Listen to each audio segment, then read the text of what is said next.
Alongside me is Jockey Graham Lee. We're here at Redcar Racecourse. I've been in your company before, but I never thought I'd be coming to Redcar Racecourse. So what's happening today then? Obviously you're racing, but what? Yeah, I'm going to try and ride. You're right, that's it. There's, I don't know, 7 race card today. I don't even know what day today is. Some day in September anyway. Yeah. And I had one ride earlier on, didn't run so well. And I have a 3-hour gap between my next ride, so I'm here talking to you. So when you ride again, is it the same horse? No, the filly I rode earlier on, I forget what she was called, Wichapai, I think she was called. The lad I ride later on is called J.R. Cavagen. And then I ride one in the last. There's some obscure names, isn't there? Yeah. Jockey world. You originate from Galway in Ireland. I believe you live near the racecourse. Did that sort of play a part in you becoming a jockey? Hugely, Bernie. Grew up. When I was lucky enough to win the Galway Hurdle, a horse called Overturn, I think it was 2011, I walked to the track from home. Right. That's how close we lived there. So yeah, I grew up near the track, and I suppose because it was a cheap day out for Mum to bring us up when we were so small. Right. And we went every year, and I just loved the buzz of the place. The place to be packed. What to be packed? Oh my God! And it just, the colours and the speed and the horses, and it just appealed to me. I don't know why, but it did. And because I never sat in a pony till I was 12. Right. Because we grew up more or less in the town, and if anything was in my blood, it was football. With my granddad playing for Kilmarnock, and he got an Irish cap. I never knew that. Tell me a bit more. Yeah, granddad Matt. Yeah, he played for Kilmarnock and he got an Irish cap, as I say. And so yeah, if anything was in my blood, it was football. But what was his name? Matt Lee. Right. And so you got the buzz through that. Did you actually play in as a family, or did you skip in? Did I? Did you skip in, nick in? Oh, I used to play. Yeah, I used to play. Well, I'm showing my age now, but it was an old position. I used to play outside right. I was a winger, yeah, and I could imagine being quick. I was quick, and I was supposedly okay at it, but my heart was never in it. All I wanted to be was a jockey. Even though I'd never sat in a pony, I just knew what I wanted. Wow. So I suppose in a way I'm lucky now that I have children, and they have to weigh up what they're going to do, and it's not easy with what they decide they're going to do. But I always knew from that size, I knew what I wanted. Would you like your kids to become jockeys? Not for diamonds. Okay. You started your career as a national hunt jockey, then switched to flat jockey. For those novices out there, what's the difference and why the change? Jumping, which is known as national hunt racing, which is the Gold Cup, the Grand National, all the race over jumps. There's hurdle races, which is the smaller obstacles. Then there's fences, which is the bigger obstacles, which the Gold Cup is run over. And they're bigger lads now as well. They're the minimum weight over jumps, I think, is 10 stone, maybe 10 stone 2. And the highest weight would be 11, 12, I think. And the distances are from 2 miles to anything up to the Grand National trip at Aintree, which is just over 4 miles, 4.25 miles. And then flat racing, they don't jump anything.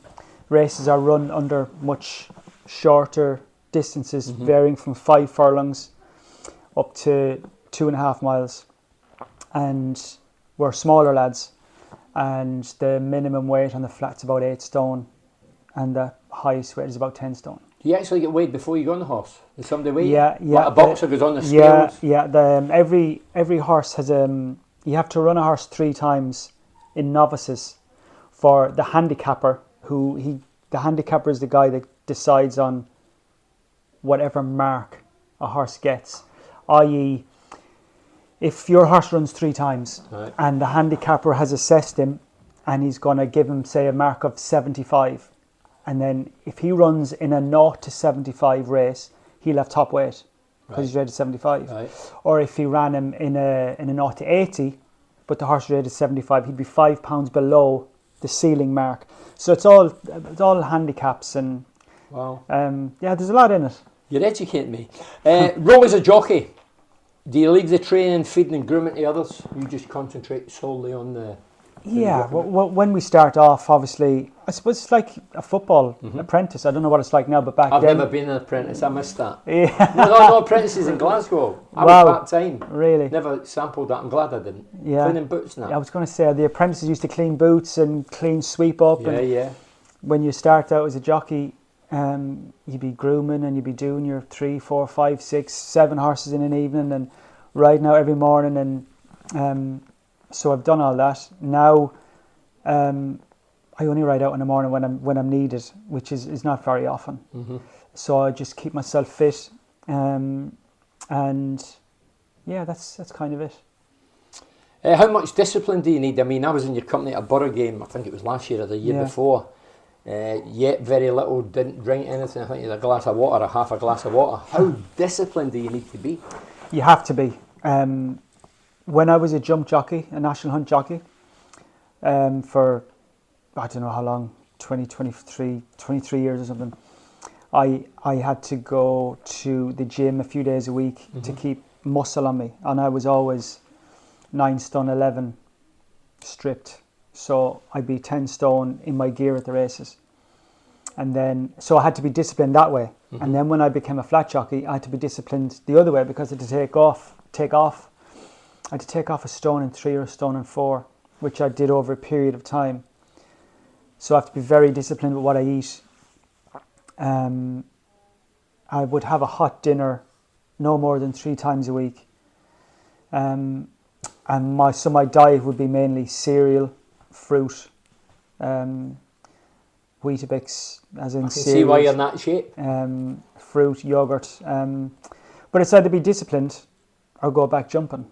So it's just a way of life. You get used to it. So when you retire, hopefully that's years to come or whatever, will you start munching and eating everything and anything? I'd like to think so, but my wife reckons I'm still going to be a... Yeah, I'm with that. I finished playing, I still train, I still have Yeah, myself. yeah. I think it's ingrained in us. So, Yeah. So but yeah, it'd be nice to eat whatever I want to, but I still think I'll keep fit. Try anyway. You really came to prominence when you won the Grand National in 2003, 2004. How many Grand Nationals has there been? You're over 100 years? I don't know. Oh, there would be, yeah. Amberley House, was that your dream come true? Yeah. I was third on him in the Grand National in 2003, behind a horse called Monty's Pass, who was ridden by Barry Geraghty, and obviously finishing third in the Grand National. I was buzzing. Yeah. But I woke up the next morning and I was devastated, because thinking what had just happened, you need so much luck in a Grand National, and I had the best passage any horse has ever had in a Grand National, ever. Right. Just with I got stuck in the middle of a diamond, and I got not interfered with. I got no interference from fallers, and he finished third. So I was devastated, thinking that's the best chance I'll ever have of winning. And with the passage and everything, it was just, I was devastated. And then 12 months later, lo and behold, the little devil went and gave me the best day ever. You just dream about. You talk about diamonds or whatever. Is there tactics involved in the horse racing? It's not just jumping the horse, get a whack and run the course. Somewhere like the Grand National, especially a race like the Grand National, you go through all the form, and you'd have horses that are good jumpers and horses that are bad jumpers, and you're trying to plot who to follow and who to... whereas, for example, when the year in 2004, when I won it on Amberley, I was going down to the third fence, and I was behind AP, the champ, AP McCoy, the greatest jockey ever. Right. And I was going, Jesus, I don't really want to be behind you, because you're terrible around here. You have a terrible record around here. Yeah. And lo and behold, he fell right in front of me at the third fence. But Amberley was that clever. I was coming down, and his feet hadn't touched the ground, and he could see the horse. And the second his feet touched the ground, he shimmied off right to miss him. He was so intelligent. Right. And so I thought, well done, give him a pat, well done you, kidda. And then I was going down to Beecher's Brook, right, and a loose horse walked straight across in front of me. And how Amberley got over that was, he more or less jumped it from nearly a standstill. Sure, I came away from the fence going, well, that's this year's race gone, and because I was so far back, and it just happened. It was mad. So when one of your opponents fall off a horse, you think, get in there. No, it's like seeing a stand man getting injured and you think, oh, see you later, mate. You don't wish it would be out all season, but you think, oh, see you later, that gives us a chance. Jumping, no. The jumping lads they're because they did it for so long. Like you might get changed in a wearing with a guy that you might not particularly get on great with. But if he has a fall, you'll make sure that his car keys are with someone. He'll get his phone to make sure his next of kin knows he's okay, or he's gone to here, or they're so close. The jump lads, they have to look after each other because the danger is so. So yeah, they all look after. So no, the answer to your question is you'd never think, oh yes, he's down. But obviously, if one falls, you go, that enhances my chances. But I hope you're okay. Fair enough. Totally different in football. You also won the Scottish Grand National and the Gold Cup. That was an incredible achievement. Yeah, I won the Scottish Grand National. It was a week or 2 weeks after Amberley won the National, and I went. It was just one of those seasons, one of those months that everything just went for me. And one memory I have of winning the Grand National was I pulled up and I was chuffed. And Jim Cullity came up and he patted me in the back and he says, well done. I said, oh, thanks. He says, you're going to have some tax bill. And he started laughing. I thought, yeah. Anyway, I'll always have that ingrained in my head. But, and then I was lucky enough when I went flat racing, I won the Ascot Gold Cup, which is probably the most prestigious race at the Royal Ascot Festival. And that was very different, but a great day. Is your cabinet in the house full of trophies then? No, not at all. It's up. They're in the loft. Most of them. I used to. Well, I've not got any trophies now. Footballers train daily. What's your routine? My routine would be now, because I'm in the winter of my career. I've had so many injuries when I was a jump jockey. I have to do yoga every morning. I do yoga, and I got into the habit of ice baths every morning. Who do you think you're? Wim Hof? Wim Hof, what a man he is. He's some boy, isn't he? Oh, isn't he just? And it's helped my circulation, my suppleness. The difference it's made to me the last few years is incredible. So I want to keep doing that. And because I don't have to ride out most mornings, I have time at home to do it right. So I do that, and then I come racing and drink a lot of fluids. When you say fluids, water? Yeah, or I love coffee, and caffeine.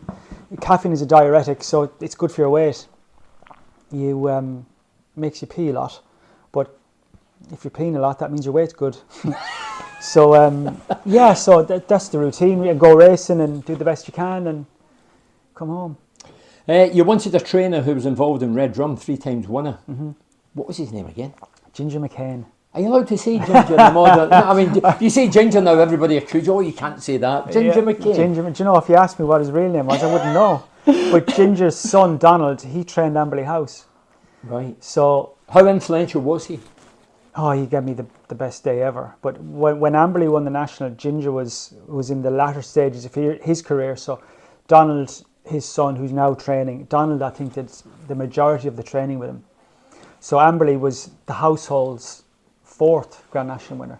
And then Donald won another Grand National after with Ballabriggs. So there's been 5 Grand National winners come out of that house, that home. Incredible, eh? Yeah, so they were great people. And I'll be forever thankful to them. I noticed you spent a lot of time with Middlesbrough fitness coach Chris Barnes. Were you injured at the time? I knew Chris, I know Chris. Were you injured at the time? No, Barnesy, I was lucky enough to finish 3rd in the Jockeys Championship behind Tony McCoy and Richard Johnson. And you know yourself, and I thought I couldn't get better and want to get fitter, and so got in touch with, in a roundabout sort of way, I got in touch with Barnesy and met him, and he said, yeah, let's do this. And for 2 weeks we met in David Lloyd's gym on Teesside Park, and I was that close. I was that close about 2 weeks in to saying, Barnesy, I can't, because I'd go to the shower and I couldn't even get my hands to my head to wash my hair because he'd punished me so much. All right. I couldn't. So I was about to say, Barnes, you've had enough. And I think I did say about 2 weeks, I can't. He said, I just wanted to see how much you wanted this. So you're okay. We'll back off a little bit. And I speak to, that was, I don't know how many years ago. Jesus, Barney, that's, I don't know. It's We're that still long friends ago. now. Oh, I speak to Barnesy, I don't know how many days a week. And yeah, and funnily enough, touch wood, up until that point, I was lucky with injuries. I always say to him, I never got injured till I met you, because then the injuries just started. All right, started growing. But that had nothing to do with, probably, you see, the more horses you ride, the more falls you get. The more falls, I think the ratio over jumps is 1 in 14. 1 in 14 rides is a fall. So the more rides you have, the more falls you get. Therefore, the chances of you getting hurt are enhanced also. So that's why I got hurt, not because of Barnes. When a jockey falls, is it down to the horse? Is it down to the jockey? Is it a mixture? You know, what happens? Well, difficult question. You see, horses are so like people. Some are very intelligent. Some want to please you. Some can't really be bothered. Some are lazy. Some are sort of like my mates. You know, they're so like people. Regarding falls, some are just not as agile as others. Therefore, jumping they can have jumping problems, and hence why 1 in 14 horses fall over jumps. But a lot of the time, I found when you fall, it's not the fall that really you get injured of. It's the horses behind. So when you think horses run in what's called racing plates, which are they're lightweight, really light steel shoes. Right. And obviously every horse has got 4 of them. And if you get a fall and you're in front and there's 20 runners coming behind you, that's 80 hooves behind you with blades on. Wow. Well, not blades, but they're enough to. They're enough to. So it's the kickings you get. That's a lot of the falls. A lot of the times I got injured was from horses behind me and getting kicked and smacked. I thought football was a difficult sport. Kicked with steel studs. People say the horse racing's cruel. Right, I'm an animal lover. I'm a vegan. Love animals. I don't see it as that.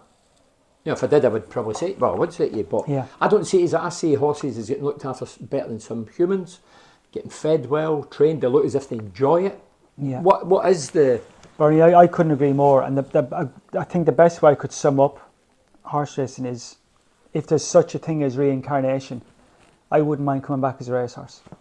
That's a good way of putting it. Because they get the best of where they're stabled, they're bedding, they're fed, they get everything brought to them. They race, I don't know, obviously every horse varies, but X amount of times a year. They're looked after, they're groomed. And another way of looking at it would be, they're athletes. We as people, if we're sick or we get poorly, we go to the doctor. But the vets are in all the time to check their well-being. So they're getting checked for their well-being, weekly or every couple of weeks. Right. And they're so well looked after. And they're well fed, they're looked after. And yeah, as I say, I wouldn't mind coming back as a racehorse. The late Queen handed over the Gold Cup. Did she have much to say? I've seen a picture of you with the Queen Mother, God rest her, and you look chuffed. You look really chuffed. Did you have much to say then? It was one of the highlights of my career. I was lucky enough to win the Gold Cup, and with it being the Gold Cup, the Queen presented the trophy, and it was amazing to speak to her and for her to say she knew all about me, having been a jump jockey, and did I find it easier, and there's no obstacles in front of you. And I was blown away by her racing knowledge, and with a good way of sport as well, is a great leveler, because I met her and it was one of the highlights of my whole career, meeting her. And she said, I'm going to meet you in half an hour because you're riding for me in the next. And I was riding for her in the following race. I think it was the Hun Cup, on a horse of Sir Michael Stout's, and he was quite fancied. And so I went back about half an hour later, met the Queen, obviously was buzzing. Yeah. And sport being the great leveler that it is, 3 furlongs out, I was on Sir Michael's horse thinking, oh my God, I just need a passage and he'll win. Right. And no sooner had I thought that, and he suffered a fatal injury. And Wow. so that's sport. One set, whatever time the Gold Cup was, 3 o'clock, I was up there meeting the Queen, and the next race, 35 minutes later, I had rode her horse, and he suffered a fatal injury. Did she talk to you again on the back of that? I didn't see her after that. Were you hiding? Yeah, but that's sport's a great leveler. A lot of people say that sport is corrupt, not just horse racing, all sports. Usually when they back a loser, whether it's football, jockeys, Yeah. where do you stand in all that? Well, where there's money, there's corruption, I suppose. That's a think. good way of putting it. I'm not on any social media. I refuse to go on it. Never have been on it, and I'm glad I don't, because a lot of the younger lads, the weighing room, I hear and read about the abuse that they take. But it's like everything. Football is the same. Lads miss penalties or whatever, but what you don't know, you don't miss. So if I'm getting abused left, right, and centre, I don't know about it, so I'm not bothered by it. And all I know is when I get up on a horse, I go out and I do my best, and it finishes where it finishes. And as long as I've done my job, I know I can go home and Sleep at night. Yeah, exactly. But corruption, there's cameras everywhere now racing. There's, like, when you go into a steward's inquiry, if there's interference, they have so many cameras on us now. You can do Right. just corruption in this job is it's non-existent. Your favourite all-time jockey? I've written a few down. Lester Piggott, Frankie Dettori, they're ones I know. Carson, is it Pat Edery? Who was your all-time? I think you mentioned a favourite earlier on. My favourite jockey was Michael Canaan. So where was the connection there? Where did you see him? When did you see him? When I was a kid at Galway Racecourse, he was Mick Canaan was always, he was the best, and like, he was so good. Sheikh Mohammed came and offered him a retainer and everything when he was Irish in Ireland, and he refused it, but he was that good. Right. And then he won the Prix de l'Arc de Triomphe, which is on Sunday. Right. Coming, one of the biggest races in the world on See the Stars for John Knox, and Mick was 50, and I think he retired the following season, or maybe the back end of that season. But so Michael Canaan was always my hero. And then Tony McCoy, who's a very good friend of mine, he's actually a hero, because just with the way I would sum him up would be the greatest jump jockey we'll ever see, but he was a finer human being than he was a jockey. And I thought, just so Michael Canaan and Tony McCoy would be my two heroes. So, when you were a kid, these were your idols, your heroes. Did you, like football fans, have posters on the wall? Where did you get the posters? Yeah. Did you have photos of these guys? Yeah, I'd cut them out of magazines or newspapers, and just, I did. Wow. Pictures of them hung up.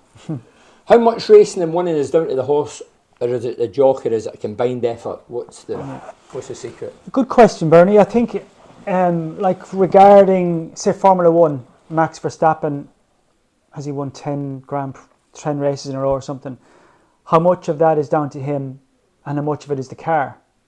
So I think regarding horse racing, I'm probably wrong, but my take on it would be it's probably 90% horse, 85-90% horse, 10% jockey.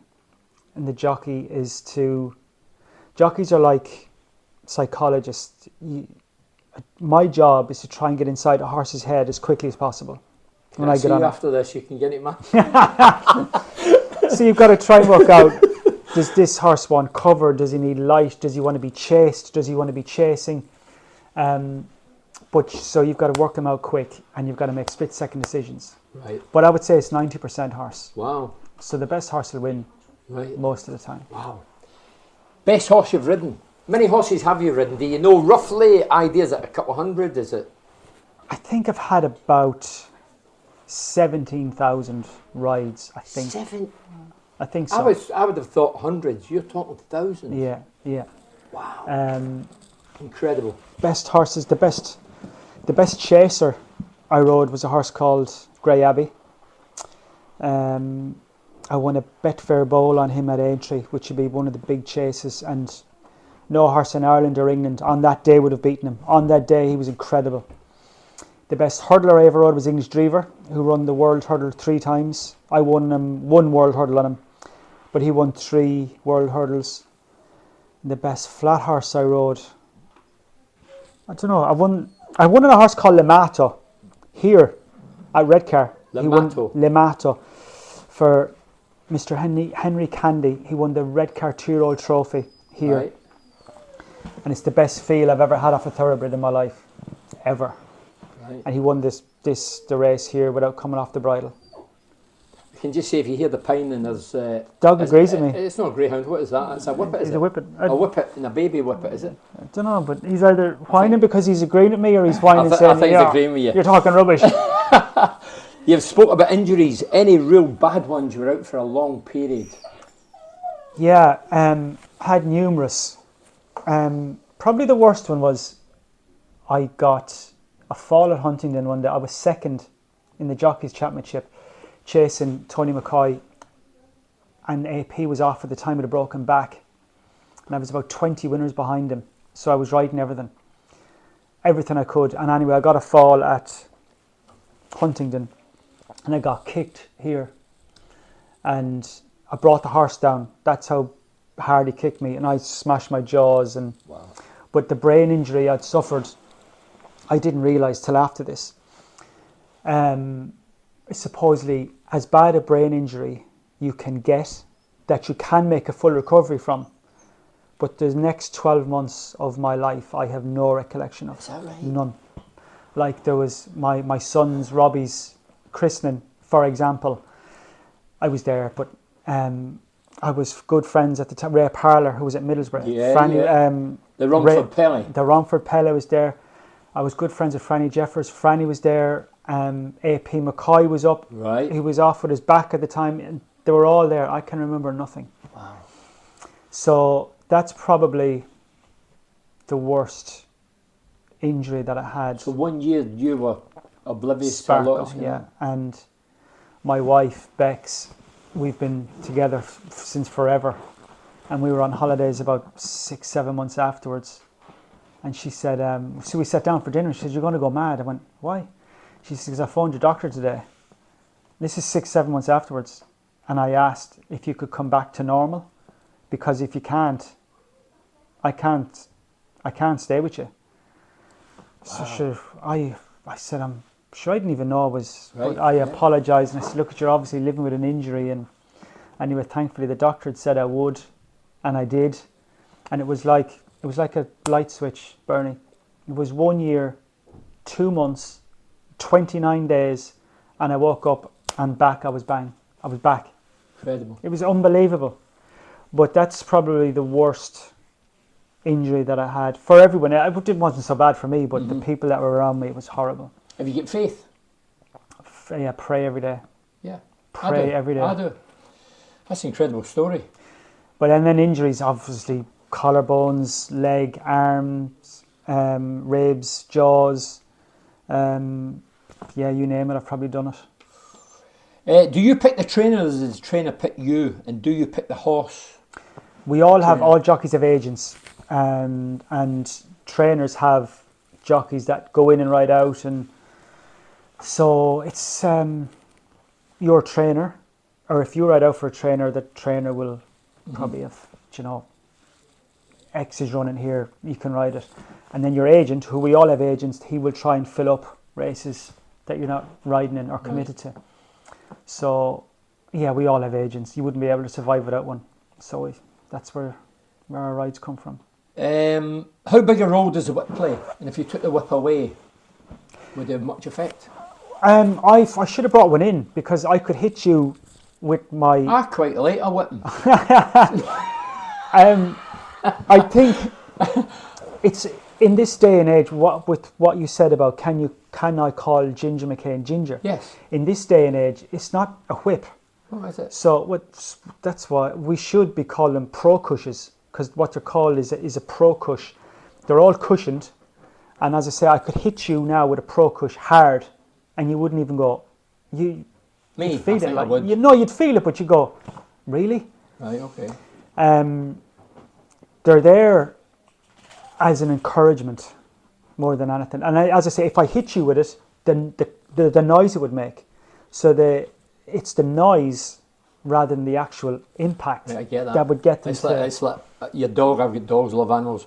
You get a paper and you crunch it, and the noise of the paper frightens the dog. Or, yeah. And again, like I was saying to you, Jockey been getting inside a horse's head. Sometimes when I pull out a pro cush, I will wave it first, and you can feel if he's lengthening for you, and then you might give him a slap with it, and then again you're listening, you're feeling him going, oh, he's running for that, or he could curl, and you go, oh, I didn't like that, and then you're trying to work out if you want to wave and if you want to slap. If you don't, it's all about getting inside their head. Have you any ambitions when you finally retire, or becoming a trainer, advisor, or you still be part of the sport? It's a good question, Bernie. And the longer I've gone on, I'd like to have an avenue that I think I could go down, so I could start working towards when I do finish. But I've no idea what it is. I wouldn't train horses for diamonds. I couldn't do it. I've no idea what I'm going to do. So because of that, I'm going to ride as long as I can. My intention is I'm not going to finish the game. I'm going to let the game finish me. Right. So I'll keep going as long as I can. And when I'm not wanted, or when the roller coaster stops, I'll get off and say thanks very much. I enjoyed the ride. So I'm going to keep going as long as I can. What I'm going to do after, no idea. Lots of people like a bet. Are you allowed to bet? Like footballers aren't allowed to bet. You see, Ivan Toney's in trouble. Are you allowed to bet? No. You can bet in football, but you're not jockeying. Do you know, I'm the most boring person you'll ever meet in your life. No, I'm your match. Well, I don't bet. I've never drank. I've never smoked. I've never done drugs. Are we brothers? I tell you what, I've never bet. So, but if we were allowed to, whatever I have, I'd be skinned. They say jockeys are the worst tipsters. Well, I'm horrific. So we're not allowed to, and probably a good job for me. What are your vices? Is there things you like doing? And food. Food? You've told me you eat half a cake. Yeah, but I love food. Oh, you do love food? Oh my God. I reckon when you retire, I'll meet up with you again. I reckon you'll be about 30 clean. I don't eat a lot, but when I do eat it, I enjoy it. I love football. I love keeping. Yes. So who was you when you in Galway? Obviously, the racing took over, but you must have had the football team that you supported. Yeah. When all the young kids in Galway, in Ireland at the time, were either Manchester United or Liverpool. Okay. And for me to be different, I supported Everton. Everton. Yeah, Kevin Sheedy. I played with Kevin Sheedy. Did you? With the Republic, yeah. Yeah, Kevin Sheedy lads, and the likes, and I loved Everton just to be different. Right. And now I just love the game rather than. I always keep an eye in Middlesbrough because I was lucky enough to have access there, and Barnsley, and I always keep an eye in Middlesbrough.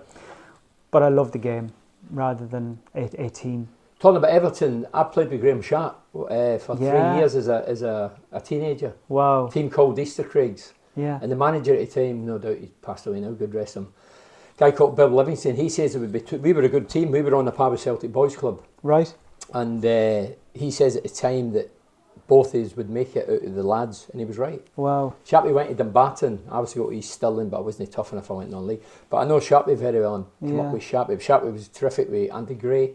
Yeah. For Everton, So Everton's, Well, that gaffer that you had, he was a good judge. If you say, do you know he was one? You see these guys now on their tablets and whatever, their computers or whatever. Back then, he used to smoke Woodbine, right? And he used to. I think he was a plumber by trade, but he loved his football. He was unbelievably good, and he used to write in the back of fag packets, cigarette packets, write things and read them off at half time. Wow! First time I ever seen anybody jotting things down. Wow! Ahead of his time. Ahead of his time. Yeah. Anyway, Graham, I have to say it's been an educational chat. Cool, Bernie. I've enjoyed it. It's I've enjoyed it too. Some of your feats, and If only I could have won a trophy during my footballing career. Give over, man. Give over. You know. Anyway, thanks very much. No, Cheers. No, Thank thanks you. a million. Cheers. Great, Thanks great very to see you. much. Thank you.